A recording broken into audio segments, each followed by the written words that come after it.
नमस्कार दादा. नमस्कार. मी डॉक्टर गणेश पाटील पोटे, SRT सेवक. आज दिनांक 26 सप्टेंबर 2025 रोजी आरतखेड येथील प्रगतशील शेतकरी आपण दादांचा परिचय घेऊ. दादा, तुमचं एकदा संपूर्ण नाव आणि पत्ता सांगा. मी भिका दादाराव फुकट, राहणार आरतखेडा, तालुका जाफराबाद. माझी 15 एकर जमीन आहे आणि डॉक्टर साहेबांच्या आम्ही इथलं गेलो होतो उन्हाळ्यामध्ये मे महिन्यात. त्यांची आम्ही शेती पाहिली आणि शेती पाहिल्यानंतर आम्ही प्रेरित झालो. त्यांनी आम्हाला भरपूर अशी माहिती दिल्यानंतर आमच्याही लक्षात आलं की आपणही असा प्रयोग करावा की जेणेकरून आपल्याला जमिनीचे जी कार्यक्षमता आहे ती चांगल्या प्रकारे वाढेल आणि आपला खर्चही कमी होईल. तर आम्ही त्यावेळेस नागाटी वगैरे करून ठेवली होती सगळी. आणि त्याच्यानंतर डॉक्टर साहेबाला भेटल्यानंतर आम्ही लगेच निर्णय केला. मी निर्णय केल्यानंतर माझ्याकडे 15 एकर जमीनपैकी मी 4 एकरला बेड काढले. कारण थोडा घरातून विरोध होताच, ते घरची मंडळी म्हणायची की हे काय करायला लागले, पण तरी पण मी केलं ती माझ्या मते. आणि 4 एकर करून मी आज रोजी एकदम टेन्शन फ्री आहे, खुश आहे. वास्तविक पाहता आता मी खुरपं नवं आणलं होतं, आणखीनही 2 घरामध्ये आहे. पण ह्या खुरप्याला शेतातमध्ये चालवायचं कामच पडलं नाही. कारण जी बिना शेती ती चालवायचं काम का पडलं नाही. आता याच्याशिवाय तर काहीच होत नाही खुरप्याशिवाय. बरोबर आहे की नाही दादा? बरोबर.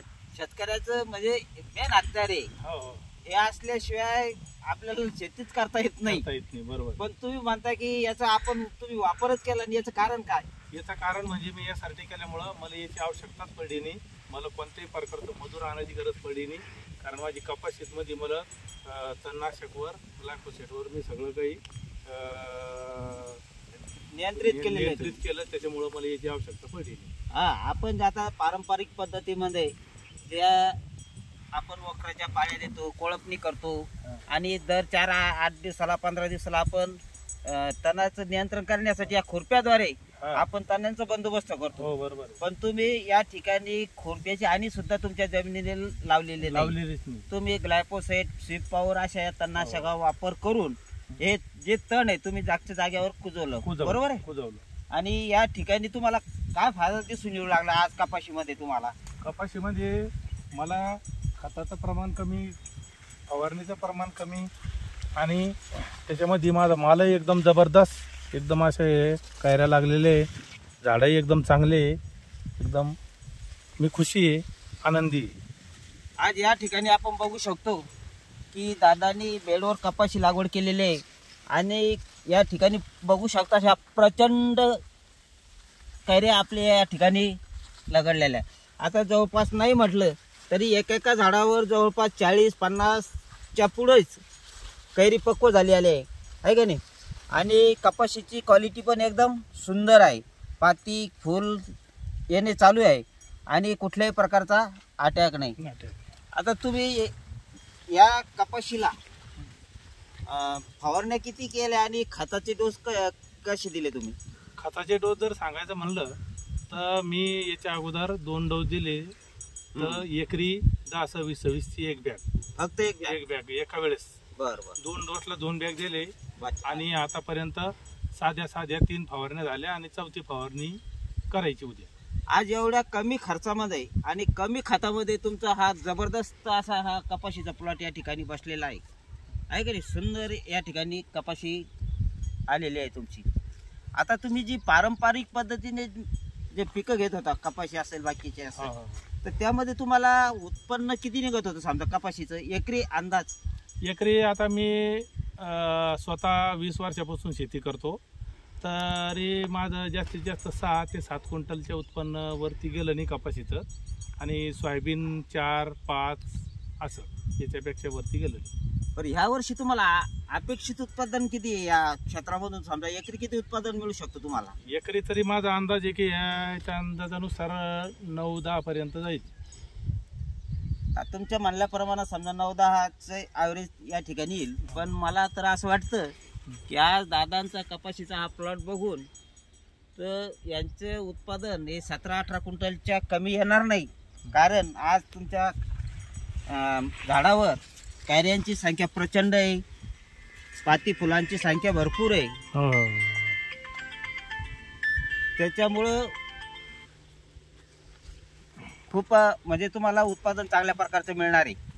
हो मिळू शकतं. हा, अजून याची कसं आहे, माल याला अजून भरपूर माल लागणार आहे. हो माल भरपूर अजून तर म्हणजे काहीच याला काहीच नाही. 25-30% पण माल लागलेला नाही. नाही. आता ही SRT पद्धत अवलंबून तुम्ही आनंदी आहात का? हो मी तर स्वतः खूप आनंदी आहे. घरच्याचा विरोध होता पण आता घरच्यांचा विरोधही कमी झाला आणि मी खूप आनंदी आहे.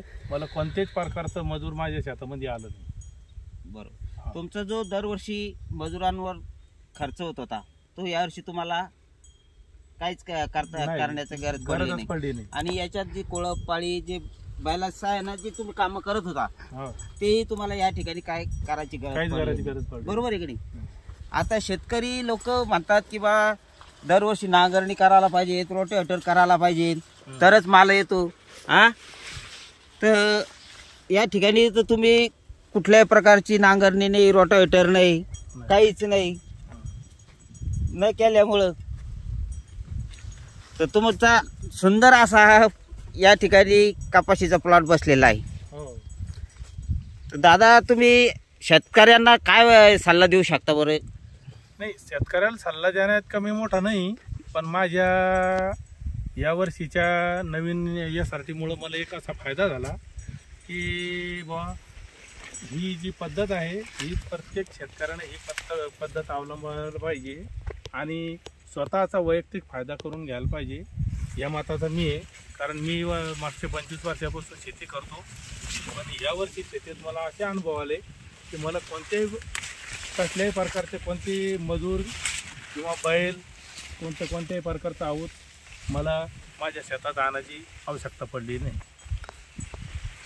एकंदरीत तुम्ही तंत्र स्वीकारून आनंदी आहात, समाधानी आहात, आहे की नाही दादा? हो एकदम. धन्यवाद दादा, तुम्ही मला मुलाखत दिल्याबद्दल. एक वेळेस तुमचा मोबाईल नंबर सांगा. माझा मोबाईल नंबर 97 63 33 67 45. ज्या शेतकऱ्यांना SRT पद्धतीने शेती करायची असेल अशा शेतकऱ्यांनी या ठिकाणी दादाशी संपर्क साधावा. आणि माझा पण मी व्हॉट्सअप नंबर सांगतो, 80 07 15 50 44. या नंबरवर पण आपण संपर्क साधू शकता. धन्यवाद.